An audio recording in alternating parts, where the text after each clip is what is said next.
नमस्कार मित्रों, भगवान को किसने बनाया?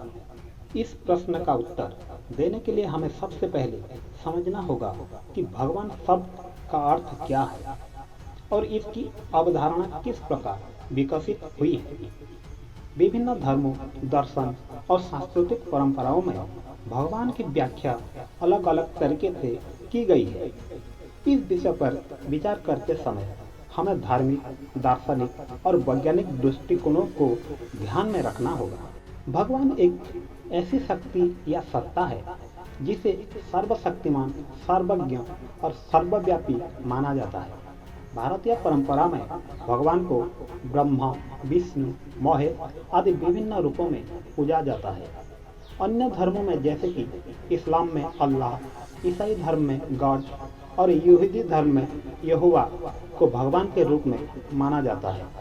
भगवान की अवधारणा वह है जो सब कुछ जानता है, सब कुछ देखता है और हर चीज को नियंत्रित करता है। अब जानते हैं दार्शनिक दृष्टिकोण क्या कहती है। दार्शनिक दृष्टिकोण से भगवान की उत्पत्ति का प्रश्न बहुत जटिल और गहन है। इस प्रश्न उठता है कि यदि भगवान ने इस संसार की रचना की तो भगवान को किसने बनाया। इस प्रश्न का उत्तर देने के लिए विभिन्न दार्शनिकों ने विभिन्न तर्क प्रस्तुत किए हैं। दुनिया के अधिकांश दार्शनिकों ने कारण और प्रभाव के सिद्धांत पर विचार किया है।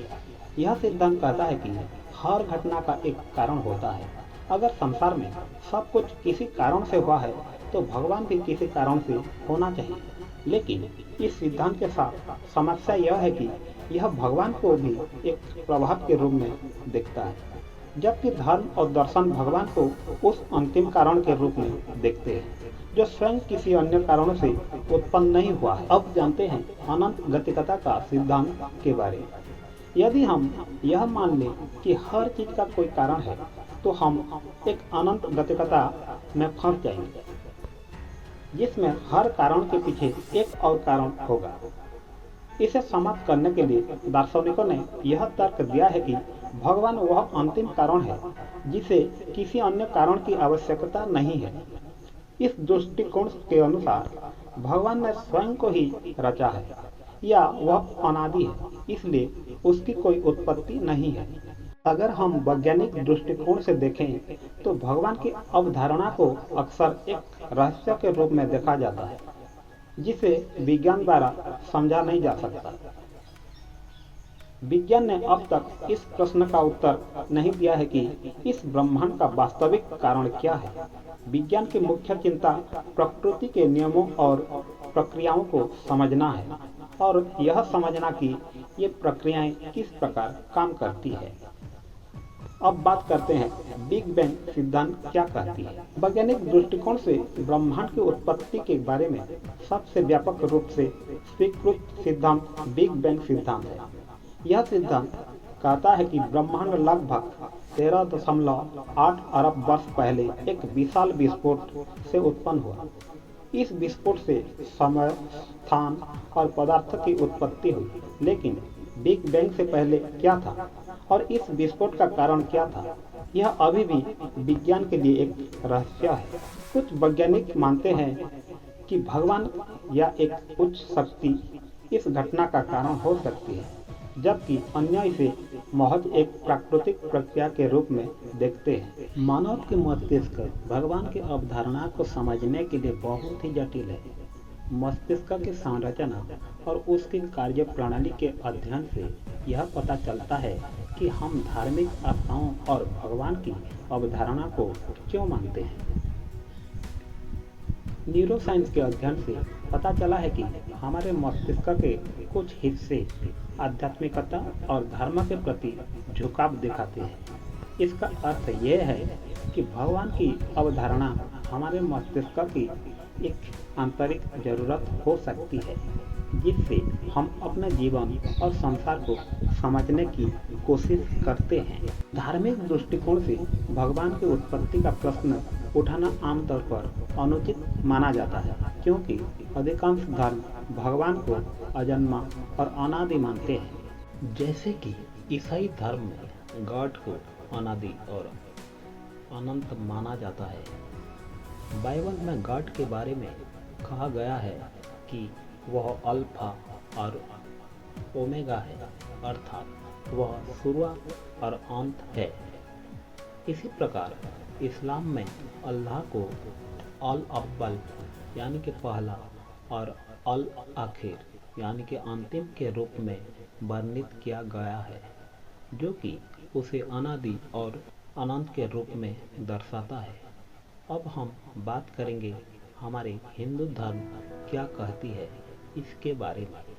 हिंदू धर्म एक अत्यंत प्राचीन और समृद्ध धर्म है, जिसमें भगवान की अवधारणा अत्यंत महत्वपूर्ण है।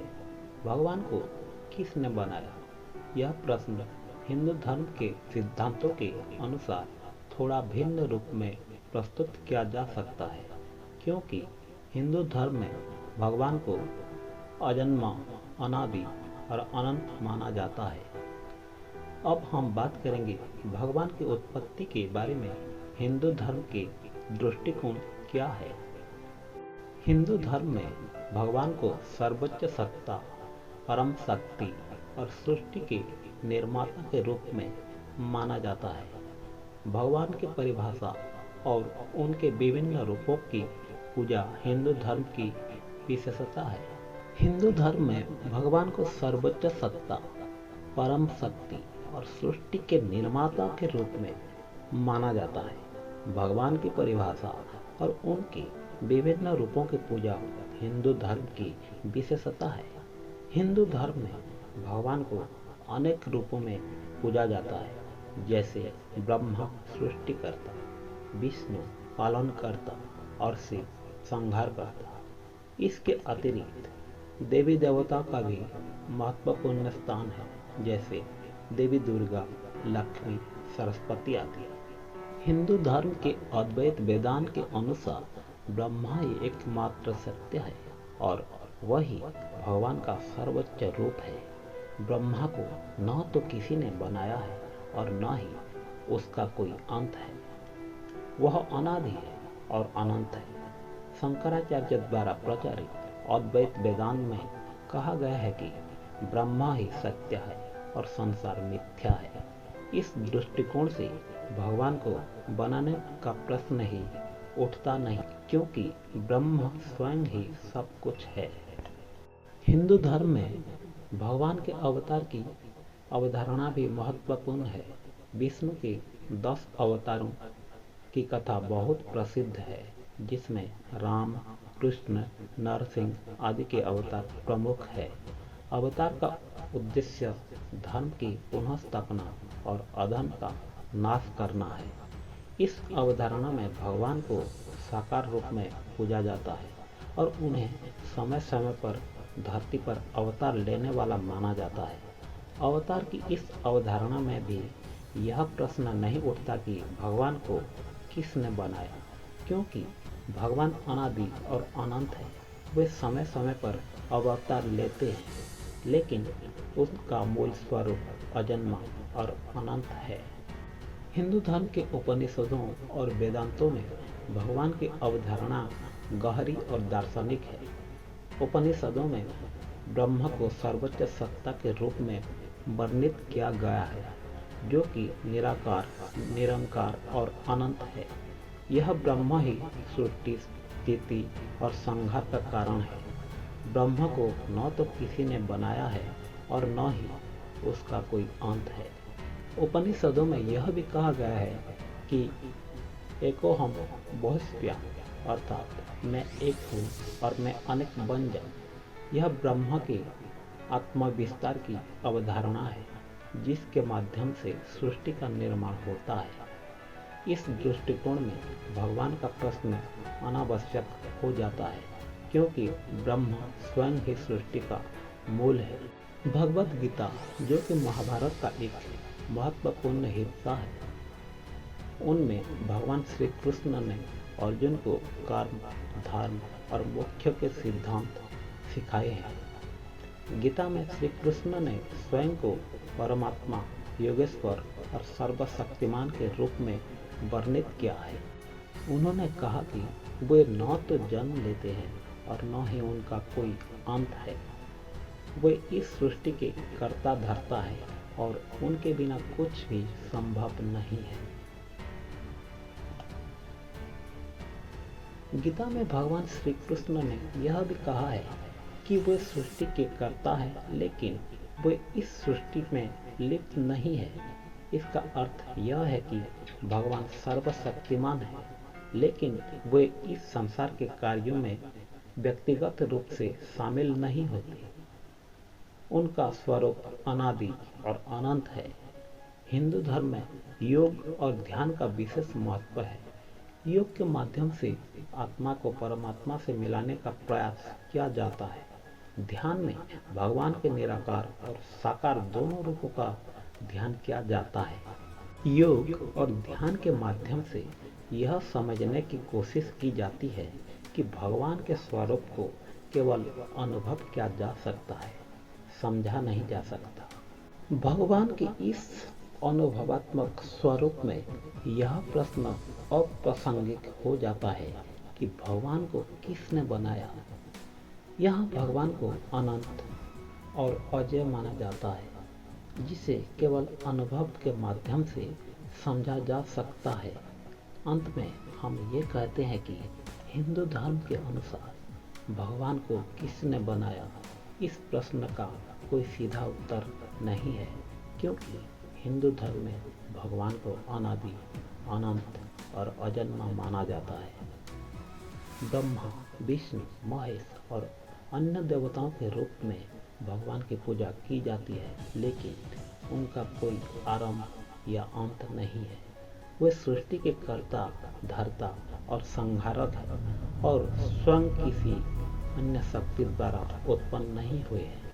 हिंदू धर्म के विभिन्न दर्शनों, पुराणों और धार्मिक ग्रंथों में भगवान की अवधारणा को समझने के लिए गहरे और दार्शनिक दृष्टिकोण की आवश्यकता है।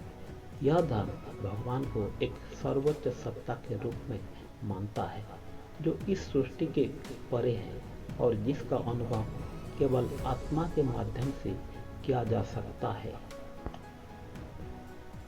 इस प्रकार हिंदू धर्म में भगवान को बनाने का प्रश्न ही अप्रासंगिक हो जाता है, क्योंकि भगवान स्वयं अनादि और अनंत है और वे किसी भी कारण या प्रभाव से परे हैं। उन्हें किसी ने नहीं बनाया, वे स्वयं में ही पूर्ण और संपूर्ण है।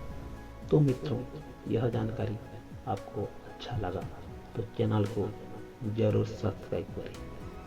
फिर मिलेंगे ऐसी एक पौराणिक वीडियो में। तब तक के लिए जय श्री राम।